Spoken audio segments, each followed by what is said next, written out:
If you told most people that your ideal Saturday involves staying in, making coffee, reading a book, and maybe doing a little creative project, no plans, no crowds, no obligations, a lot of them would look at you with some mix of concern and pity. Don't you get lonely? You should get out more. That sounds kind of sad. But here's the thing. For a lot of people, that Saturday sounds absolutely perfect. And psychology actually has a lot to say about why. The word homebody isn't a clinical term. You won't find it in any diagnostic manual. It's just a label people use to describe someone who genuinely prefers spending their free time at home, and who finds home-based activities more satisfying than constantly going out. It describes a lifestyle preference, not a disorder, and that distinction matters a lot. So let's start with the actual psychology behind why some people are wired this way.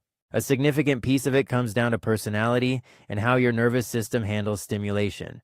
Research consistently links home preference to introversion and what psychologists call low sensation seeking. The idea is that people differ in how much external stimulation their nervous system needs to reach a comfortable level of arousal. Some people feel flat and understimulated unless they're out doing something, socializing, exploring, experiencing new things. Others hit their optimal state with relatively little input. A quiet room, a familiar environment, a focused activity. That's genuinely enough. And it's not just about preference, like it's physiological. Studies on introversion and stress responses show that individuals high in introversion, especially when combined with higher neuroticism, can show elevated cortisol levels and higher heart rate during extended social interaction, even when that interaction is positive. Their body is working harder to manage the social environment. So when someone says they're drained after a party or a long day of meetings, they're not being dramatic. Something real is happening in their body. Home isn't just comfortable. It's where their nervous system can finally recover. This also helps explain the social battery idea that introverts talk about constantly. It's not that they dislike people. It's that social engagement has a real physiological cost for them, and home is where they recharge. The people who don't experience that cost, the ones who actually gain energy in social settings, are sometimes baffled by this. But the underlying biology is different. Beyond personality, there's another layer of psychology here that doesn't get talked about enough: place attachment. Environmental psychologists study how people form emotional bonds with specific places, and home tends to be the strongest example of this. For a lot of people, home isn't just a building. It's tied to their sense of self, their continuity across time, and their emotional identity. The familiar objects, the routines, the layout, all of it creates a kind of psychological grounding. Research links strong place attachment to better emotional regulation and well-being. So when a homebody says they just feel most like themselves at home, that's not a small thing. It reflects a genuine psychological relationship between that person and their space. Homebodies also tend to share some consistent traits worth naming. They usually prioritize depth over breadth in relationships, a small number of close, meaningful connections rather than a wide social network. They value routine and predictability. They tend to engage heavily in what researchers call serious leisure, structured skill-building hobbies done at home, like reading, writing, crafting, gaming, cooking, or creative work. These aren't passive time killers. For many homebodies, home is actually the most productive and fulfilling place they could be. It's where they do their best thinking and their most meaningful work. Now here's where culture creates friction.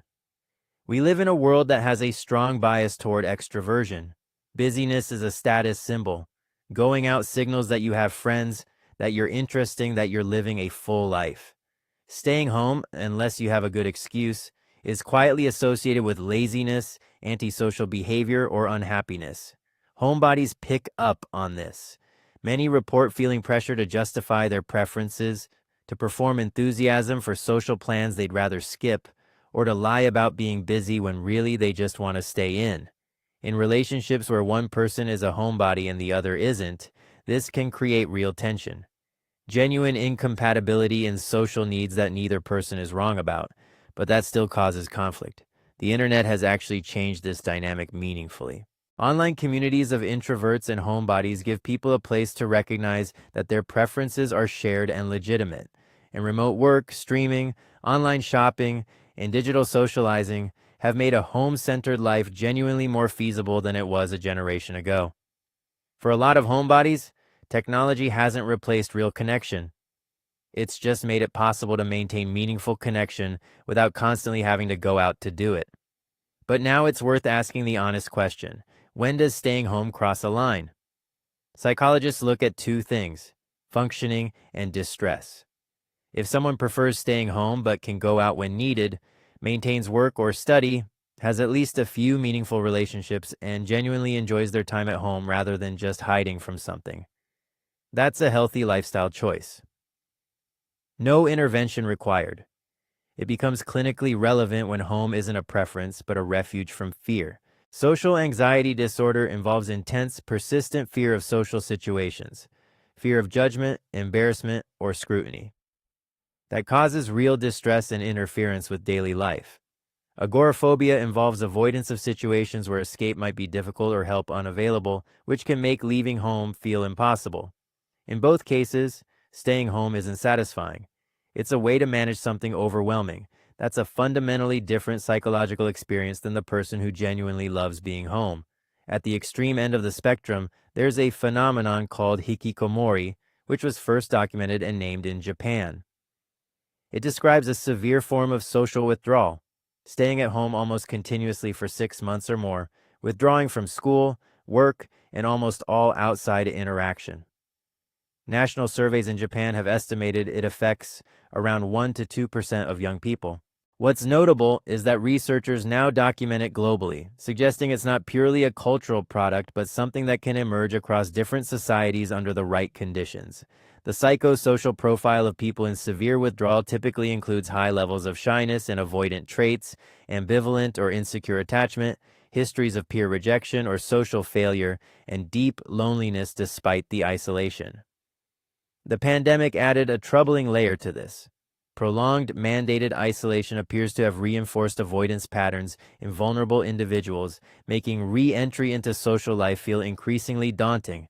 The line between imposed isolation and chosen withdrawal can blur, and the habits that form during extended time at home can be hard to reverse.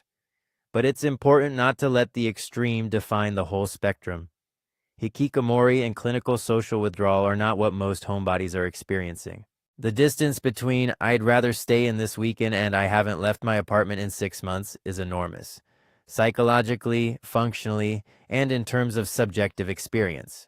The honest takeaway is this: being a homebody is a real personality orientation with genuine psychological roots in temperament, nervous system differences, and emotional attachment to place. It's not a flaw to fix. For most people who identify with it, staying home is where they think most clearly, recover most fully, and feel most themselves. The key distinction isn't how often you go out. It's whether you're choosing your life or avoiding it.